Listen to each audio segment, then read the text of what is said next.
அனைத்து மஞ்சள் சாகுபடி விவசாயிகள் மற்றும் மஞ்சள் வியாபாரிகளுக்கு வணக்கம்ங்க. இந்த தகவல் பார்த்தீங்கன்னா 3/4/2025 கோவை மாவட்டத்தில் இருக்கிற கோவை ஒழுங்குமுறை விற்பனை கூடத்தில் நடந்த மஞ்சள் ஏலத்தின் விலை நிலவரங்க. நம்ம சேனலை நீங்கள் இதான் ஃபஸ்ட் டைம் பார்க்குறீங்க அப்படின்னா சப்ஸ்கிரைப் பண்ணாமல் இருந்தால் கண்டிப்பாக சப்ஸ்கிரைப் பண்ணி பெல் ஐக்கானை ப்ரெஸ் பண்ணிக்கங்க. அப்போ தான் நம்ம தினசரி கொடுக்குற விவசாய பொருள் விலைகள் உங்களுக்கு உடனுக்குடன் கிடைக்கும். வாங்க இப்போ விலைகளை பார்க்கலாங்க. இன்றைக்கி மொத்த மஞ்சள் மூட்டை வரத்து பார்த்தீங்கன்னா 87 மூட்டைங்க. அதில் விற்பனையானது 61 மூட்டைங்க. விரலை மஞ்சள் பார்த்தீங்கன்னா 100 கிலோ கொண்ட மூட்டை 11,193 ரூபாயில் இருந்து 13,100 ரூபா வரைக்கும். கிழங்கு மஞ்சள் பார்த்தீங்கன்னா 100 கிலோ கொண்ட மூட்டை 9,369 ரூபாயில் இருந்து 12,513 ரூபா வரைக்கும் ஏலத்தில் கொள்முதல் பண்ணியிருக்கிறாங்க. இந்த ஏலம் எப்படி நடக்கும்னாங்க, லாட்டாக மஞ்சளை பிரித்து வச்சுருவாங்க. விவசாயம் கொண்டுறது ஒவ்வொரு லாட்டில் எடுத்து வச்சுருவாங்க.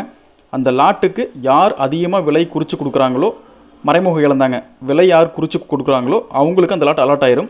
அந்த விலை விவசாயிகளுக்கு ஒப்புதல் கேட்டுக்குவாங்க. இந்த விலை உங்களுக்கு ஓகேவான்னு கேட்டுக்குவாங்க. விவசாயிகள் ஒப்புதல் கொடுத்தா அந்த ரேட்டுக்கு வியாபாரிக்கு மஞ்சளை கொடுத்துருவாங்க. அடுத்ததாக அந்த லாட்டை விற்க முடியல, விவசாயிக்கு ரேட் கட்டுப்படி ஆகலைன்னா மஞ்சள் நீ அங்கேயே வெஸ்ட்டு வந்துடலாம். வெஸ்ட் வந்துட்டு அடுத்த வார ஏலத்தோடு நீ கொண்டு போய் கொடுத்துக்கலாங்க. மேலும் எங்ககிட்ட அனைத்து விதமான சிசிடிவி கேமராக்கள், கம்ப்யூட்டர், லேப்டாப்புங்க, எலக்ட்ரானிக் டிவைஸு எல்லாமே தரமானதாகவும் பிராண்டட் மட்டும்தான் சேல்ஸ் பண்ணுறாங்க. தரமானதாகவும் ஒரிஜினலாகவும் கிடைக்குங்க. எல்லாமுக்குமே வாரண்ட்டி கவர் உண்டு. உங்களுக்கு வேணும்னா என்ன பொருள் வேணுமோ எங்கள்கிட்ட கேளுங்க. எங்களால் முடிஞ்ச அளவுக்கு உங்களுக்கு நாங்கள் அனுப்பிச்சுட்றோங்க. தமிழ்நாடு ஃபுல்லாகவே கொரியர் பண்ணிகிட்ருக்குறேங்க. எல்லா பக்கம் சேல்ஸ் சர்வீஸ் ரெண்டுமே பண்ணுறோம். என்ன வேணாலும் நீங்களை கேட்கலாமுங்க. எங்கள் வாட்ஸ்அப் நம்பர் இந்த வீடியோவில் இருக்குது. வாட்ஸ்அப் நம்பருக்கு நீங்கள் வாட்ஸ்அப் பண்ணாலும் சரி, இல்லை எங்களுக்கு கால் பண்ணாலும் சரிங்க.